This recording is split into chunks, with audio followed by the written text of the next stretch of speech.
If you need help deciding whether Sea Power is the right Cold War naval simulator for you, this video will answer all of your questions, starting with a 60-second, too long didn't read overview of the game, then seeing what it's like to actually play it by examining the gameplay loop and mechanics before looking at the different types of players this game might appeal to help you decide whether this game is worth your time and money today. Sea Power, naval combat in the missile age, comes with several preloaded operations and a detailed mission editor, where you control every detail of US and Soviet warships hurling missiles at each other, along with aircraft carriers launching reconnaissance aircraft, deploying anti-submarine helicopters and air superiority fighters, then, the cherry on top, the awesome submarines. If you already know the detailed, real-life weapon and sensor systems of warships and aircraft of the Cold War, or are willing to learn, you can spend many happy hours micromanaging an electronic war of detection and stealth. Or you could charge your powerful warships into danger, set them to weapons free, and enjoy the show, with the pretty graphics and smooth camera angles as the missiles launch and rain down. So if you like the sound of recreating either The Hunt for Red October or Top Gun with enough detailed military hardware to give Hearts of Iron a run for its money, Sea Power, naval combat in the missile age might be your cup of tea. If that hasn't put you off, then grab a drink and get comfortable as we run through the detail of what you actually do in Sea Power, starting with the controls and general gameplay experience before looking at the future of the game. There are many scenarios for you to try, with a wide variety of objectives. Some where you control a single sub hunting another, and others an entire carrier strike group. But even with this variety, each mission tends to unfold in the same sequence of stages: searching, identifying, then engaging. But how long each stage takes is largely up to you. Although Sea Power is a very good-looking game, you don't actually spend that much time looking at your ships. You'll spend more time looking at your events log and the tactical display, which shows where all of your units are and useful information such as the minimum and maximum range of certain weapons and sensors. And you can draw on the tactical map for your own reference too. Basically, this tactical map gives you all of the information you need to make decisions, and you can also issue orders on there, unless you want to take direct control of individual units with WASD, which is pretty cool too.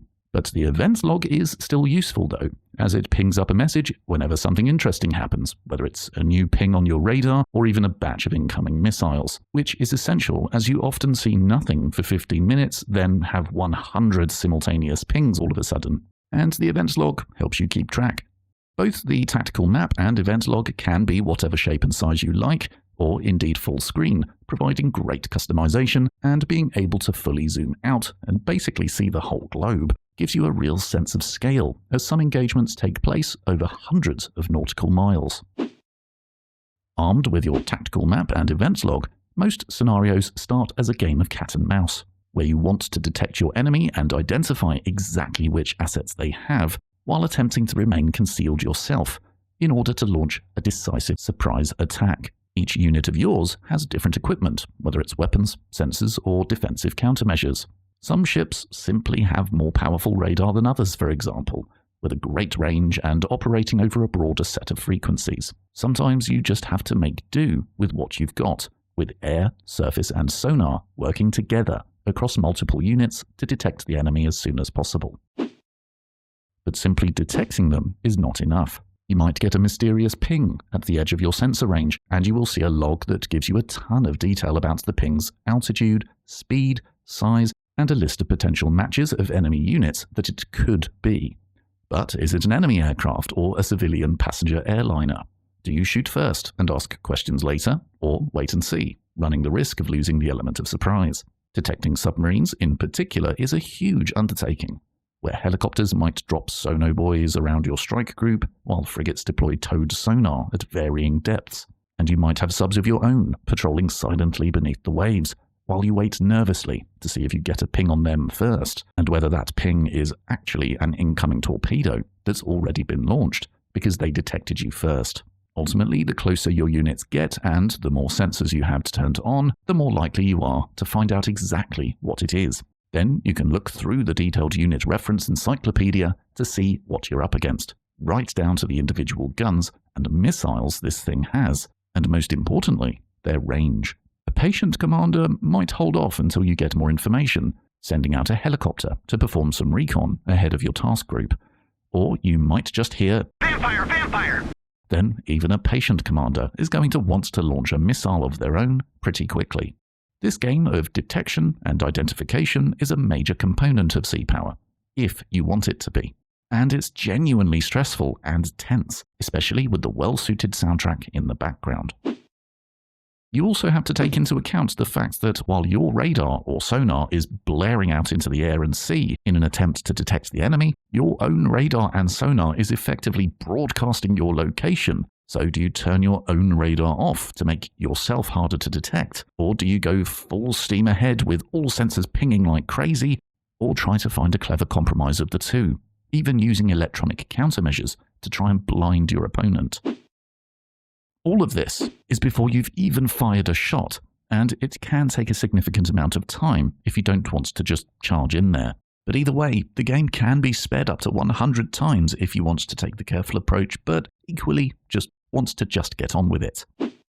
When it comes to actually fighting, basically a lot of missiles will fly, and you'll spend much time looking at your tactical map to see whether your missiles actually hit their target or intercept the missiles being launched at you. And it's particularly fun to witness the phalanx going to work as a last-ditch attempt to stop a missile hitting your ship. But that's if you've positioned your ship so that the phalanx is even facing the right way to hit the incoming missiles. You do have other defenses depending on whether the missile is heat-seeking or radar-based. You can even launch decoys, noisemakers, and chaff into the air in an attempt to distract the missile. And there are plenty of electronic defensive countermeasures too. It just depends whether your units are equipped with them, and whether you have them in the right place at the right time.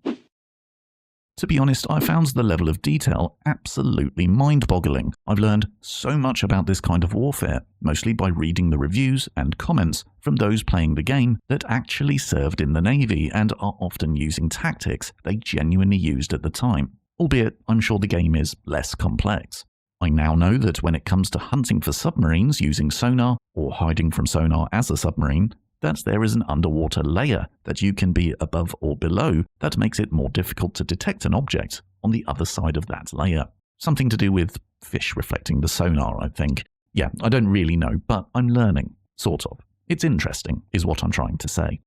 Ultimately, the game may not 100% recreate the technical experience and tactics of this type of warfare, but it comes bloody close and has enough detailed information about the various equipment to keep even Hearts of Iron 4 players happy, while also letting you go surprisingly hands-off in terms of control and tactics, if you're happy to let the units decide what and when to fire, and you can sit back and take in the pretty visuals. The game comes with about 30 built-in scenarios of varying size, missions, and difficulty. Safe to say that even if you blast your way through these scenarios on fast forward, there will be many hours of fun for you in Sea Power. And if you like to take it slow and play the game like a naval warfare simulator, you might not need to play another game ever again.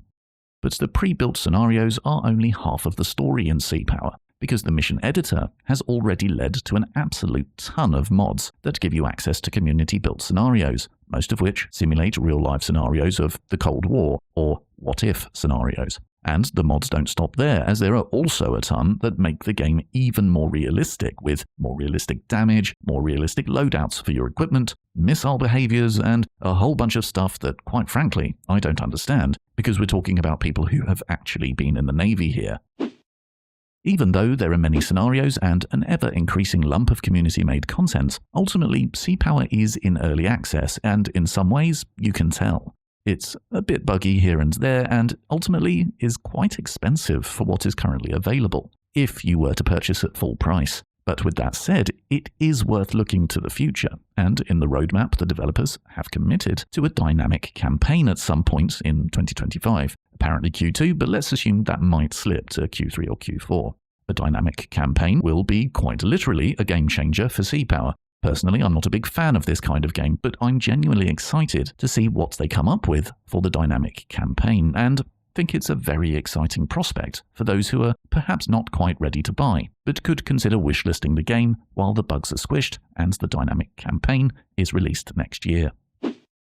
And before we look at who the game is right for, I wanted to mention the tutorial, or the lack thereof. If you want to dive into the detail of how to play this game, you'll have quite a learning curve to get over, especially if you're new to the genre. And unfortunately for now, the only tutorials are several very long YouTube videos.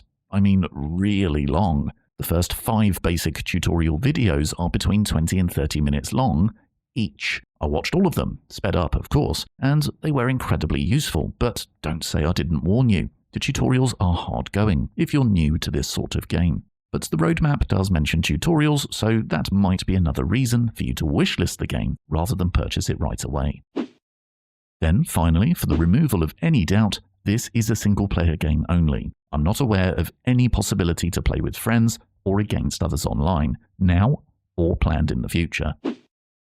Hopefully by now you have an idea of what it's like to actually play a game of sea power, naval combat in the missile age. So with all that said, who is this game right for? As always, it depends what you're into.